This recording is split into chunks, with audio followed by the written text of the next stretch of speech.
the starting point because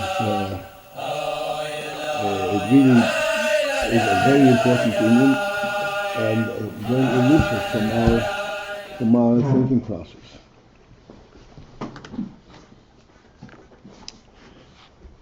Kuf Lamed Vav.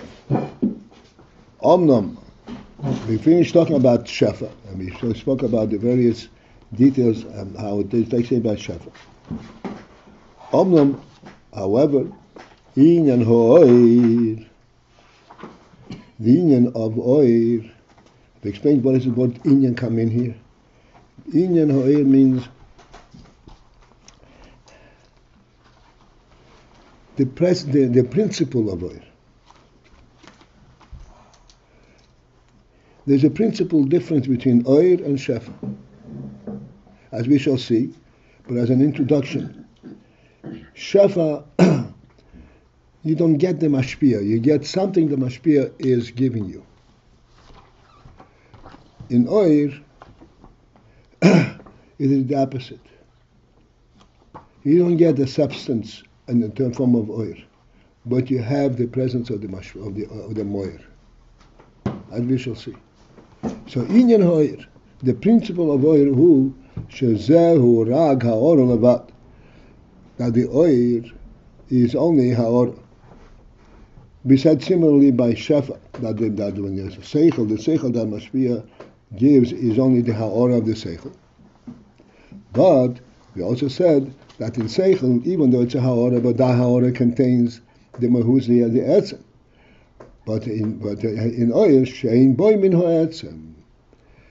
That in this Oir, there is not min ha'etzem, any piece, any aspect of the etzem.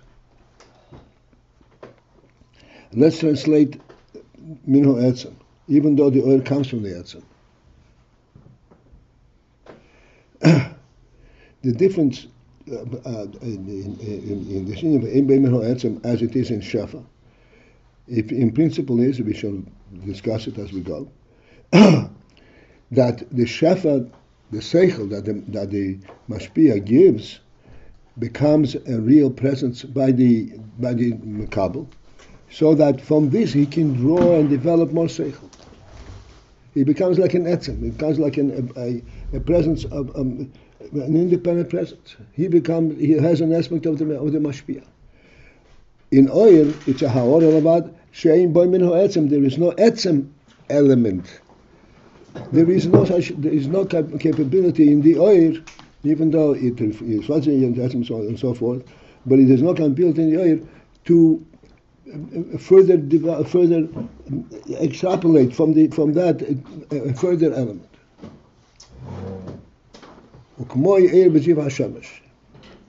As, for example, in the case of Oir b'ziv hashemesh, Harei, behold. I mentioned many times that the word Harei and Hine. There's a reason for using these words, and the reason is like Hine means behold. Look at it. Harei is a similar thing.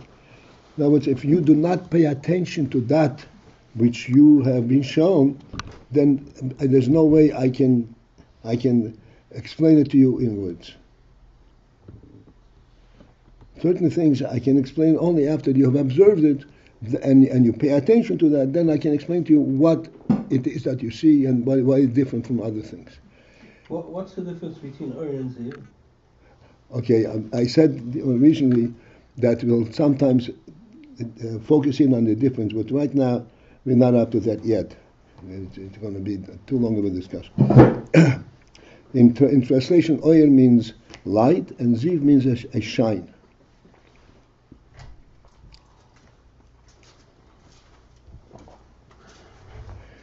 So Harei, behold, ein etzem hashemesh mispashit b'hoyer. The etzem hashemesh does not spread forth lahoyer to make this effect to illuminate. As mentioned last time, that this is immediately a shocking statement. To us, the shemesh is not oil. The shemesh is moir. The shemesh is a completely different entity. If the shemesh should be mispashit, what will happen? It will burn up the whole world. And here, the Rebbe is speaking of the shemesh in shemesh mispashit. In other words, there is such a thought that the shemesh should be mispashit. Since the oil is mispashit, that will be synonymous with saying that the shemesh is mispashit. And we're saying no, that in oil, in ha'etzem there is nothing. In other words, etzem ha'oyer, which is the shemesh, is not mispashit. It's important for us to understand that the Rebbe is referring to the shemesh as etzem ha'oyer, not as something a different, a moyer made of a different stuff.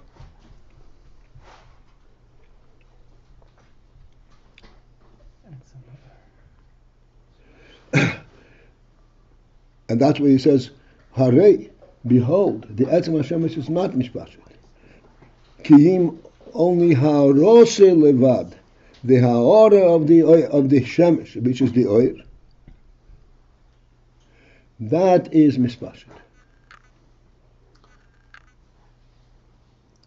If we would say that the etzem hashemesh is mishpashet, then that would mean that in the oil is the same like shefa, that the etzem is there. The etzem ha'oyer. If it would be mispashut, then we would say that the etzem ha'oyer is there. Etzem ha'oyer is there, yeah. It's like shefa.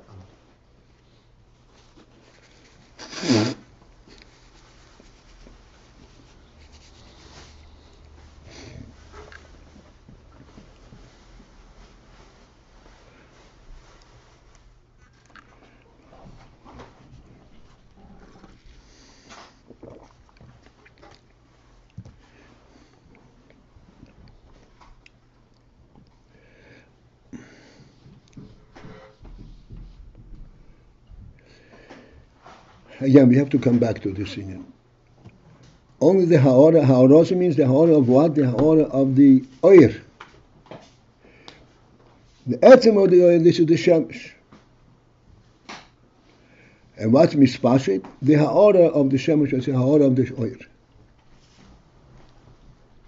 She'einoi, which is not bebechinas mehus dover. This ha'ora, which is mispashit from the shemesh, is not in the category of mehus dover, of a real substantive presence. V'horaya. Let us try and translate the word mehus dover. We will have to refer to it anyway. There are two aspects.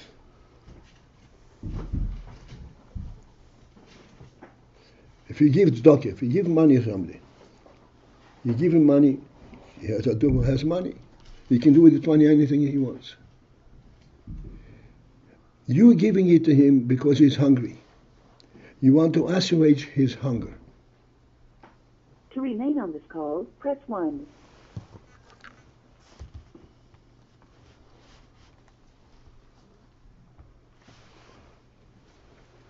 So the money that you give him is to satisfy his hunger. The money represents food, something that would do away with his hunger. But the money is also a mehus dover. This money can buy anything, not only food.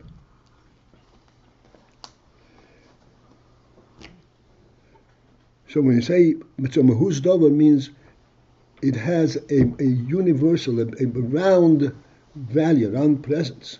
Not only for the function and the purpose for which it is viewed at this moment.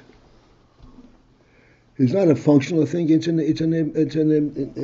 real thing, a substantive thing.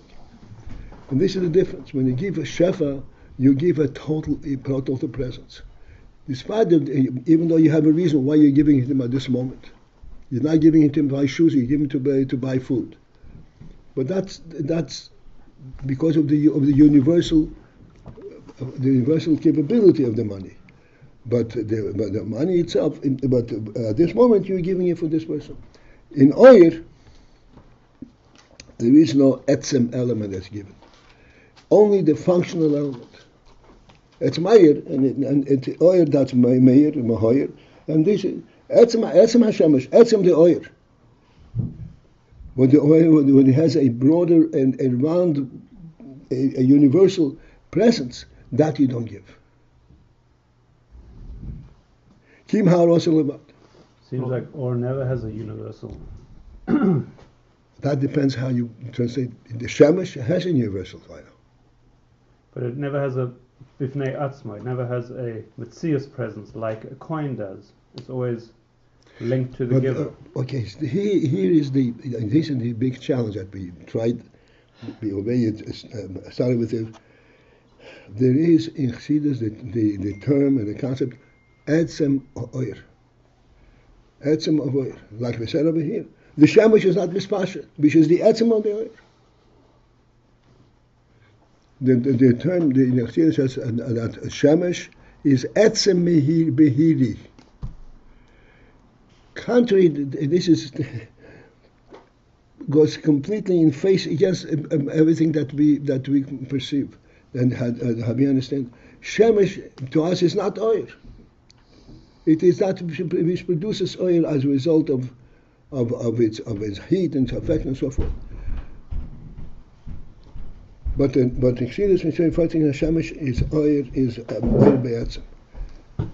Is etzem behiri.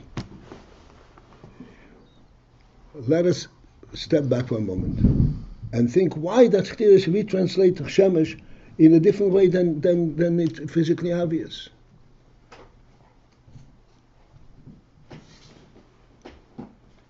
And the answer is, you'll go back to the creation of the Shemesh. In the creation of the Shemesh, it says that the Shemesh, among other things, is lehoir al ha'oretz.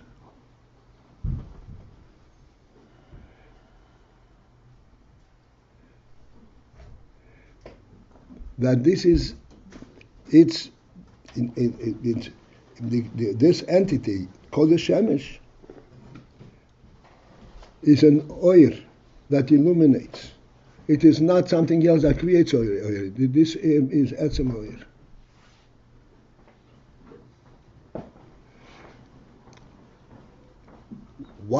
How do we relate to this? Why do we say etzem oir? It's something else that creates oil. What's wrong with saying it's a fire that creates oil? As mentioned many times, there's a unique element in the presence of the Shemesh. Even though the Shemesh minimized, so to speak, the miracle of oil, was not an oil of the world. It couldn't stay. The world couldn't last without oil. And therefore the Shemesh was created. The Shemesh took the place of that oil. The Shemesh now became the etzem of that oil. And how did this save the day? That now this oil can stay here, even though it, as we said, and we're going to review it now. It still has the quality of Oishin Ibn in the fact that now there is a natural process. The world does not get disrupted. Whereas just in the world, everything has to come into source. There is oil, it has to come at the source. So the Shemesh now takes the place of the source, becomes the source of this oil. So it's not perplexing. Why is the oil coming all of a sudden? The world is supposed to be choshech.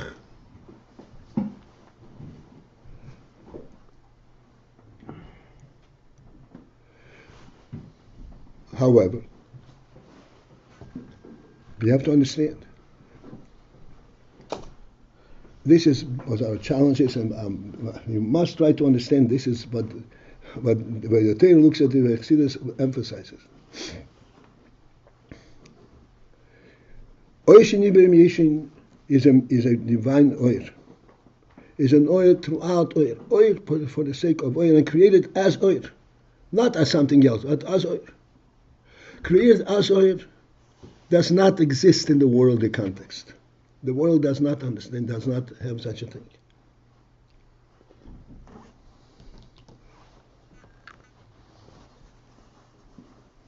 Just as if you're hungry, you can't assuage your hunger by saying, don't be hungry.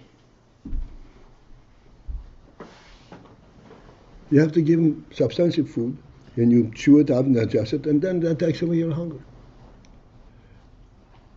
This is how things in the Gashmitic world.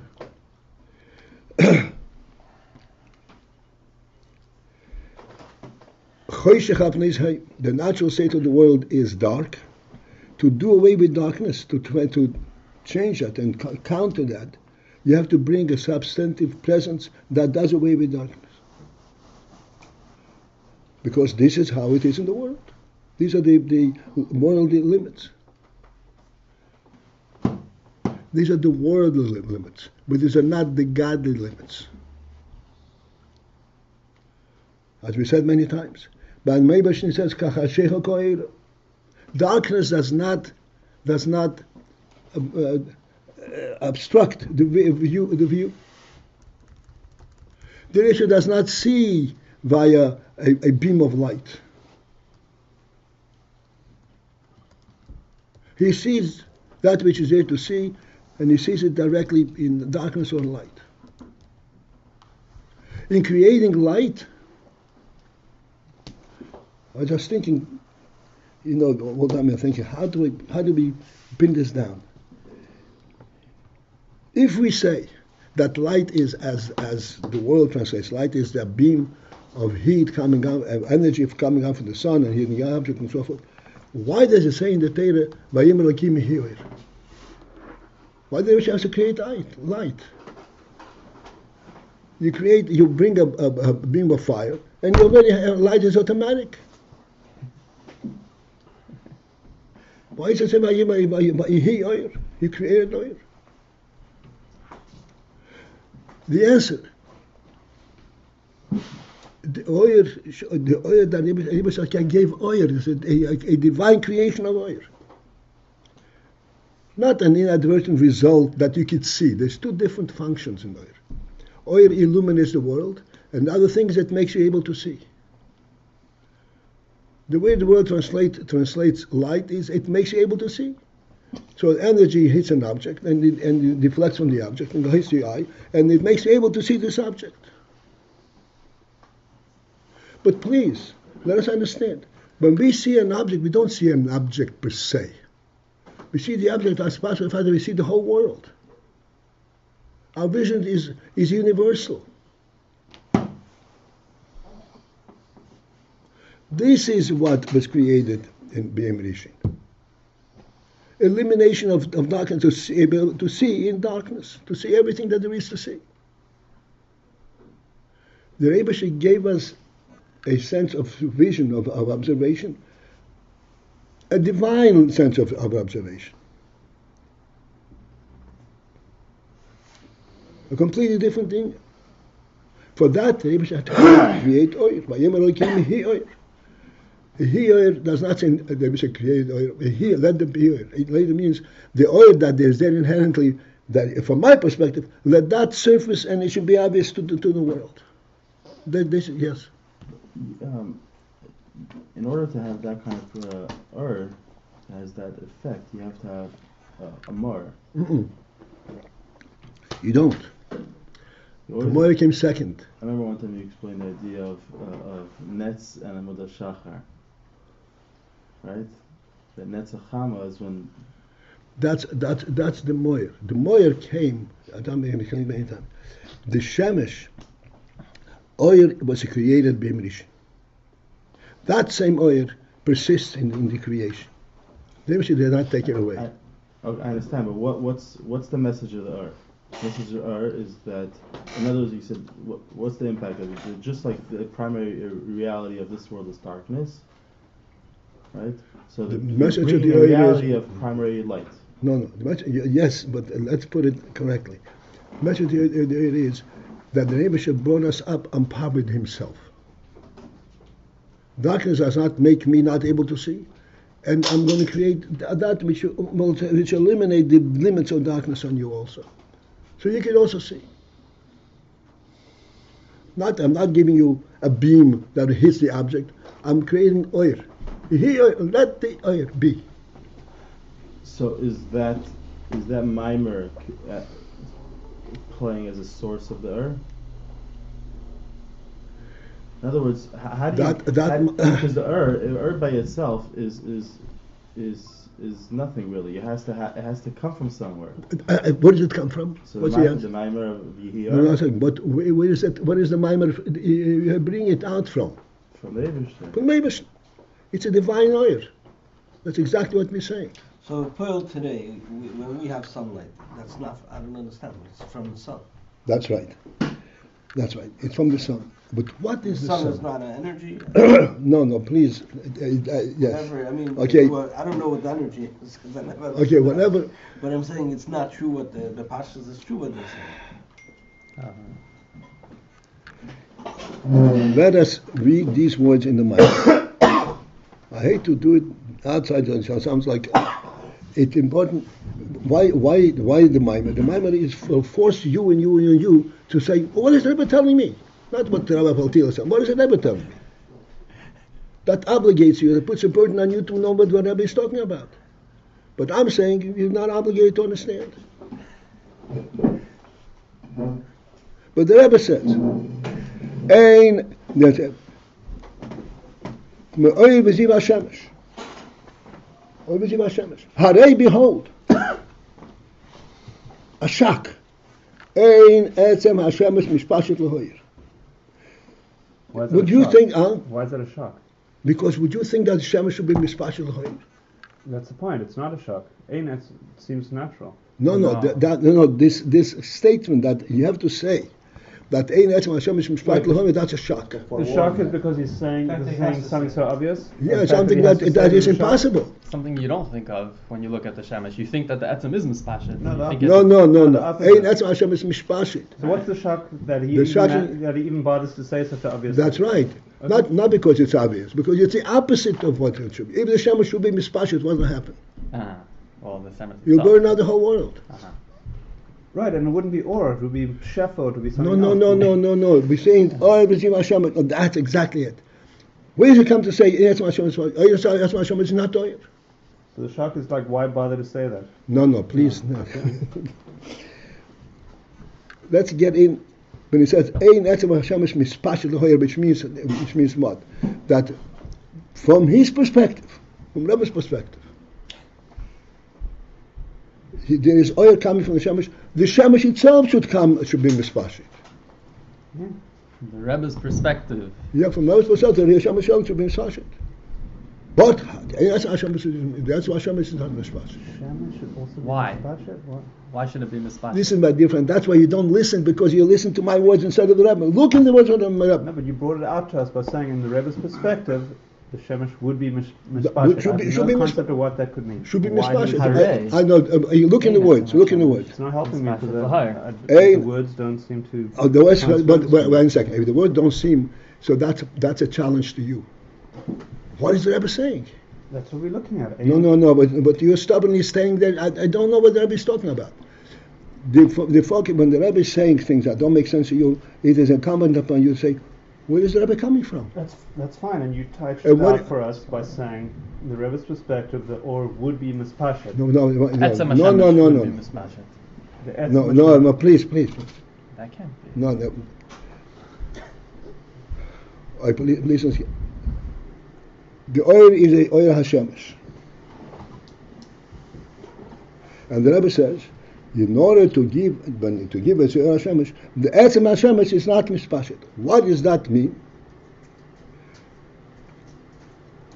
It will be mispashet since oil is mispashet. So the etzem HaShemesh is not mispashet. What does that mean? That etzem HaShemesh is oil. If etzem HaShemesh is not oil, when you come to say at this point the etzem HaShemesh is not mispashet, we're not talking about that. We're talking about oil. I wish I followed that better. Sorry. Now you have it? I wish I followed it better. Okay, but it's clear. Okay. Because we have this prejudice, we know, it probably means this, but look at the words. The Rebbe is saying that oil is a ha'or levad, which means she'ein b'mino ha'etzem. It does not have of the any piece of the etzem where it's coming from. An example. Everything Hashemesh. And a harei, the etzem Hashemesh is not responsible. But the etzem Hashemesh is not oir. So what's the pshat? How are you proving to me that in the oil there is no etzem? You're talking about something else. That in the air there's no etzem. But really, we are saying it is an etzem behiri. We're saying it is air. That's right. But the etzem of this oil is not mispashit. The oil is mispashit. The ha'ora of this oil is mispashit, but not the etzem of the oil. If the etzem of the oil is mispashit, then the shemesh will be mispashit. But shemesh is not oil.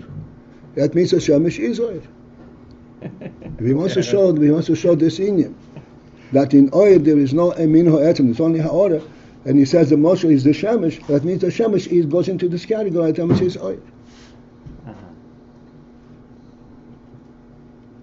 But we do not see it that way.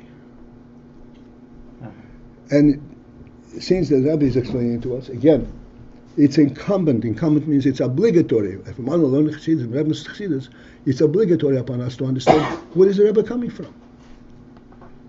How the Rebbe to think of it? That he should make sense. Not he should have to. It should make sense to say the Hashem is not mispashit. It's not a question because he doesn't have to say. It doesn't make sense.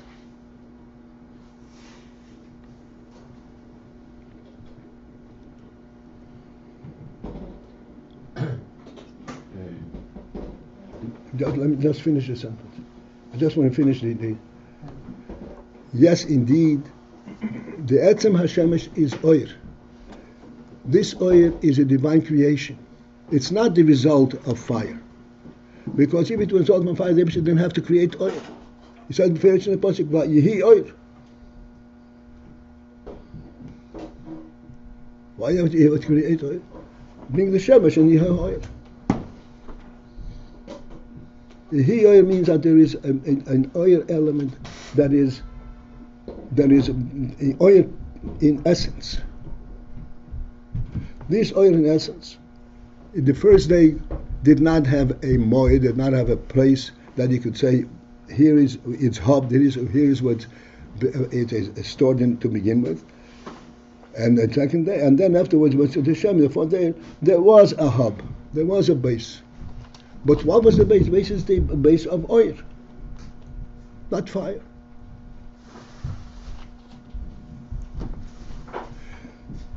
I want to conclude this just quickly. Very important that we should have a means to relate to it and recognize it. Please understand, all the explanations that we make, that oil is a beam of heat, that hits an object, and it is really defying the truth of our experience.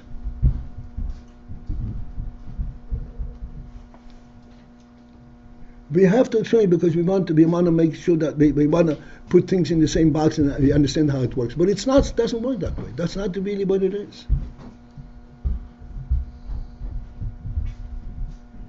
Because if it was so, we would see this object as a separate site as this object. This as object and separate site. Everything will be a separate experience of sight. If what was so? If it were a deflected light, each object would deflect its own light. It wouldn't prevent it being one panorama. It would. Why? Because you see everything separately. Like, read this. Is this one word? But I can see things at the same time. We could see, but you see multiple words. I'm saying if it was reflected light, it wouldn't have to be sequential. It could be simultaneous. Sequential or not sequential, but it's separate entities. I see this, and this is two different experiences of sight. Because it's separate light deflected. You're saying you wouldn't have simultaneity. If I have two beams of light, two flashlights, shining on this, would that be the same sight? You're saying it would be more like hearing one thing, the next thing, Exactly. I can see two flashlights are shining on the same, but they're two flashlights. The fact is, that that's not the way we see it. This is even to point out from our own experience. Certainly from the words of the Rebbe, it's clear that this is a completely different concept. The oil to the place of the cheshach, just as cheshach is one entity of cheshach, oil is one entity of oil. The Rebbe gave us oil, which means the oil that the sight, the way the Rebbe sees. The Rebbe doesn't see things individually. He sees the whole reality, and he gave us that reality of sight. He gave us, or like he gave us choshech, meaning a reality beyond the eyes. Beyond the human definition. Yeah. Absolutely.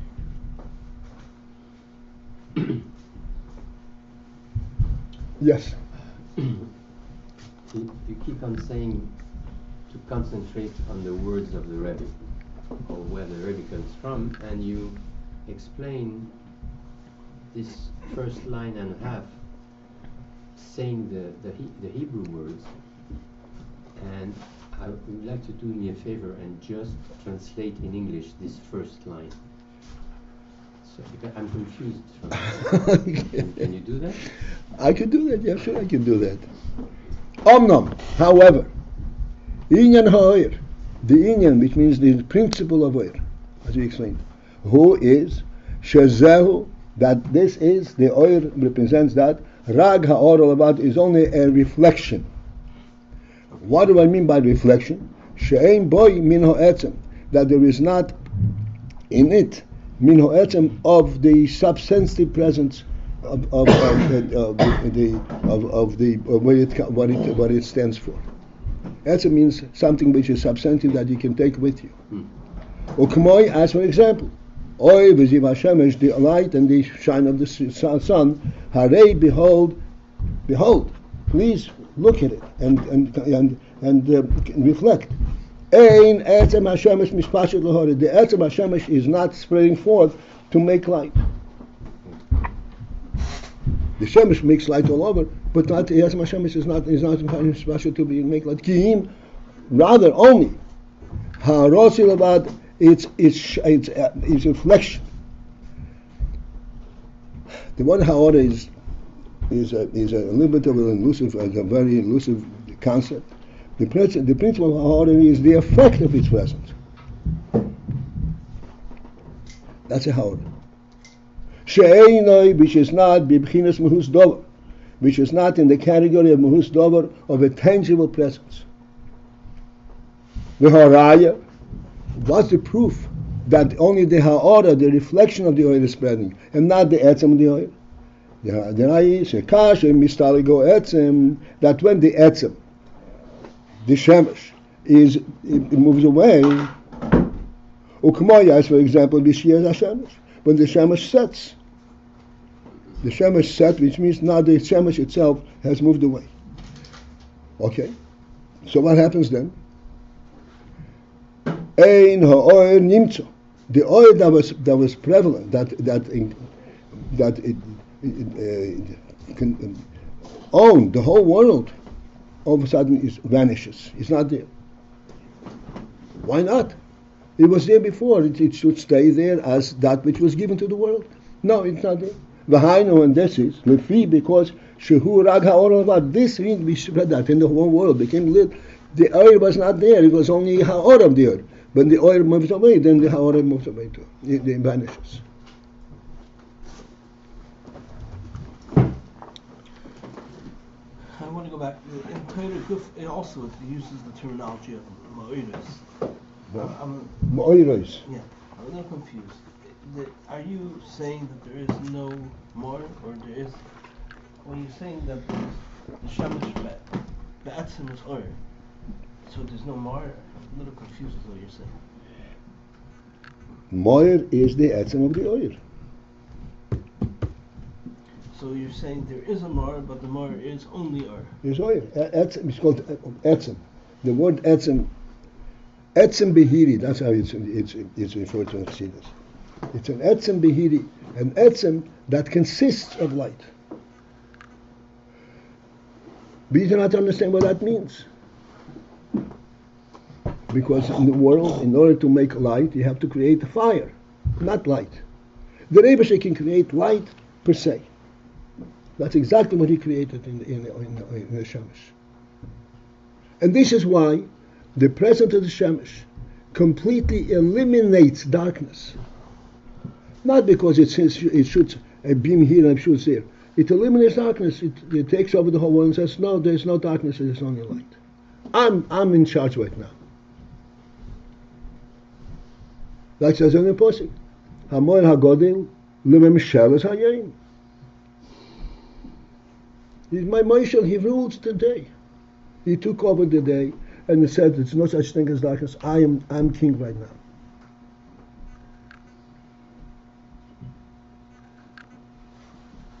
I am not proposing that you will be able to understand it from your vantage point as a simple human being who walks on earth. I'm only proposing that this is what the Rebbe is saying, and the reason the Rebbe is saying is with our normal thinking process we will not understand it, but this is why it's Chassidus. But we do possess the intelligence, the seichel, the chokhmah. This is why the chokhmah is in the category by itself. We do possess the chokhmah to see the truth of this. It cannot make sense to us in our place of being, in our physical world.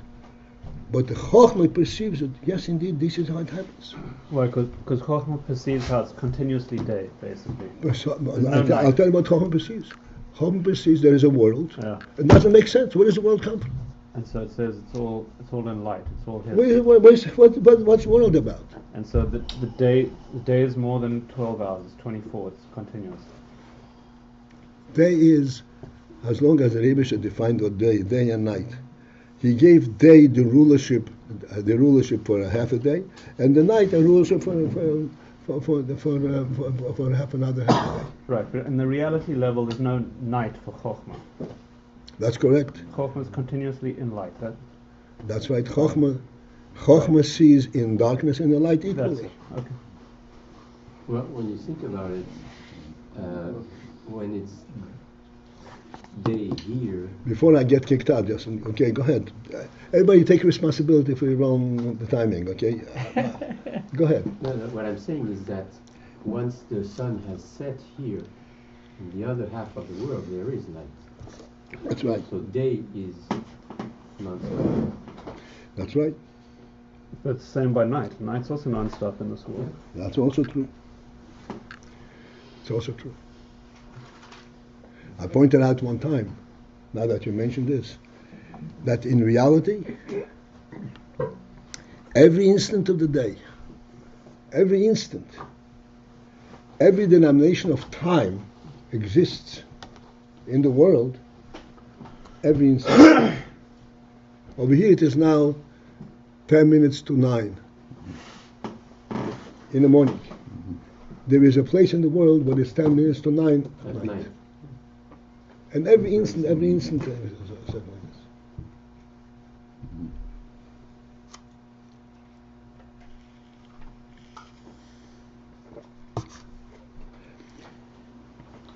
Again, what I'm urging you to do is try to understand it from the vantage point that the Rebbe is thinking, how the Rebbe thinks. So for a moment, think like the Rebbe thinks.